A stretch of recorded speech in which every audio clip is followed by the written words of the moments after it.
My name is Riley. I was 31 years old when I sat in a private dining room at a five-star restaurant, surrounded by 20 of my husband's wealthiest, most judgmental relatives. We were supposed to be celebrating our 5th wedding anniversary. Instead, my mother-in-law, Victoria, stood up, tapped her crystal champagne flute, and handed me a glossy brochure across the table. It was for a community college bookkeeping certificate. "For your anniversary, dear," Victoria announced, her voice dripping with artificial sweetness. "So you can finally stop playing on your computer, get a real job, and stop being such a worthless financial burden on my son." The entire table chuckled. My husband's uncle muttered the word charity case. But I didn't cry. I didn't run out of the room. I simply smiled, reached into my leather tote bag, and pulled out a sleek, 70-page legal document. I placed it right on top of Victoria's community college brochure, uncapped my fountain pen, and signed my name on the dotted line. Because Victoria didn't know that the computer game I had been playing for the last 5 years had just been acquired by a global tech conglomerate. And she was about to find out exactly what a $38 million burden looked like. Welcome back to Chronicles of Vengeance. This is the channel where women share stories of family betrayal, quiet strength, and the boundaries they wish they had set sooner. If this is your first time here, hit subscribe. Because tomorrow, I've saved something extra special for you. Now, let me take you back to a cold Tuesday in November, the day I decided to stop shrinking myself to fit into my in-laws' small, arrogant world. When I met my husband, Ethan, I was wearing a stained apron and smelling like roasted coffee beans. I was working 2 jobs to put myself through a computer science degree. Ethan was the heir to a mid-sized corporate logistics firm. He was kind, grounded, and completely oblivious to the class divide between us. But his family was not. His mother, Victoria, treated me like a stray dog Ethan had dragged into her pristine, marble-floored house. To Victoria, a person's worth was measured entirely by their pedigree, their trust fund, and their last name. She never explicitly called me trash to my face. Women like Victoria use a different vocabulary. "Oh, Riley, your clothes are so practical," she would say, eyeing my thrifted blazer. Or, "It's so brave of Ethan to marry someone with such a challenging socioeconomic background. He always did love a rescue project." When we got married, Ethan begged his parents to give us a small loan to buy a house. Victoria refused. She told him that giving me access to their money would only encourage my lazy habits. So, Ethan and I rented a tiny apartment. Ethan worked 80 hours a week at his family's firm, desperately trying to earn his father's approval. And I spent every waking hour in our cramped, windowless second bedroom, writing code. For 5 years, I was the family joke. At Thanksgiving dinners, Ethan's cousins would ask me if I was still fiddling with my little website. My sister-in-law, a corporate lawyer, would loudly offer to help me polish my resume so I could get a job as a receptionist at her firm. I just smiled, nodded, and ate my dinner. They thought I was unemployed. They thought I was broke. What they didn't know was that my little website was a highly complex, real-time data synchronization software for global supply chains. I hadn't taken a regular job because I was bootstrapping a tech startup entirely by myself. For 5 years, I lived on instant ramen, slept 4 hours a night, and pitched my software to hundreds of mid-level companies. By year 4, it caught fire. A massive shipping corporation licensed my software, and the revenues started pouring in. But I didn't tell Ethan's family. I barely even told Ethan the full extent of it, mostly because he was so exhausted from being verbally abused by his own father at the family firm that I just wanted our home to be a quiet, stress-free sanctuary. But the emotional abuse from Victoria was escalating. Because Ethan was the heir to the family business, Victoria felt she owned him. And because I didn't have a flashy career or a designer wardrobe, she treated me like a parasite draining her son's energy. She began openly inviting Ethan's ex-girlfriend, a wealthy heiress named Caroline, to family events, strategically seating her next to Ethan and loudly reminiscing about how perfect they had been together. Then, the call came. 2 months before our 5th anniversary, I was contacted by the acquisition team at Aegis Global, one of the largest enterprise tech conglomerates in the world. They didn't just want to license my software. They wanted to buy it entirely. The initial offer was $20 million. I countered. We spent 6 weeks in intense, top-secret negotiations.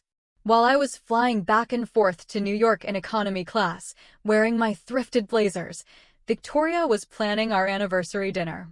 She insisted on hosting it. Not out of love, but out of a desire for control. She booked the private room at Le Cille, a restaurant where a steak costs more than my first car. She invited 20 people, mostly her own wealthy friends and extended family. I just want Ethan to have one nice night, Victoria told me over the phone, her voice laced with venom. Since we all know you couldn't afford to take him to a diner, let alone a Michelin star restaurant. Just show up, Riley. And please, try to wear something that doesn't look like you bought it at a yard sale. I hung up the phone. My lawyer emailed me 3 minutes later. The final acquisition contract from Aegis Global was complete. The final purchase price, $38 million in cash and stock options, plus a seat on their executive board. The closing date was set for the exact day of the anniversary dinner. I asked my lawyer to print a hard copy. The night of the dinner, the tension was suffocating. Victoria had seated me at the far end of the table, away from Ethan, next to a cousin who spent the first hour explaining to me how mutual funds worked, speaking slowly as if I were a toddler. Ethan looked miserable. Every time he tried to talk to me, his father would interrupt with a loud, boasting story about their family logistics firm. As the dessert plates were cleared, Victoria stood up. She tapped her glass. The room fell silent. 5 years, Victoria said, looking down the long table at Ethan. We are so proud of how hard Ethan works to support his household. It takes a very strong man to carry the entire financial and social burden of a marriage on his shoulders. Ethan's jaw tightened. Mom, don't do this. Hush, Ethan, I have a gift, Victoria interrupted. She walked down the length of the table, holding a glossy, trifold brochure. She stopped right behind my chair and dropped it onto my plate. It's a bookkeeping certificate program at the community college, Victoria announced to the room. I already paid the $400 enrollment fee. It's time you stopped playing around on your computer, Riley. Ethan is exhausted. You are 31 years old, broke, and entirely worthless to this family's legacy. It's time you actually contributed. The silence in the room was sharp enough to cut glass. Ethan stood up, his chair scraping violently against the floor, his face red with fury. But before he could speak, I raised my hand. I didn't cry. My hands weren't shaking. I felt a profound, chilling sense of peace. A bookkeeping class, I said, picking up the brochure. That is incredibly thoughtful, Victoria. Especially since I'm going to need someone to manage my taxes this year. I reached into my leather tote bag and pulled out a thick, bound legal folder. I set it on the table, right on top of her brochure. What is this? Victoria scoffed, crossing her arms. More of your little coding projects? I unclipped my pen. Actually, Victoria, it's a buyout contract. The little computer game I've been building for 5 years is a supply chain synchronization software. Aegis Global just purchased it. I signed my name on the final page, the scratch of the pen echoing in the quiet room. My father-in-law, who owned a logistics firm and knew exactly who Aegis Global was, suddenly went rigid. Aegis? They don't buy small tech. What is the contract value? I looked him dead in the eye. $38 million. Someone at the end of the table actually gasped. Victoria's face went completely blank, as if her brain had short-circuited. She looked from me, to the contract, to Ethan. Ethan was staring at me, his eyes wide. He knew I was negotiating. He had no idea the number was 8 digits. That's a lie, Victoria stammered, her voice trembling. You're making this up to embarrass me. You embarrass yourself, Victoria, I said, standing up.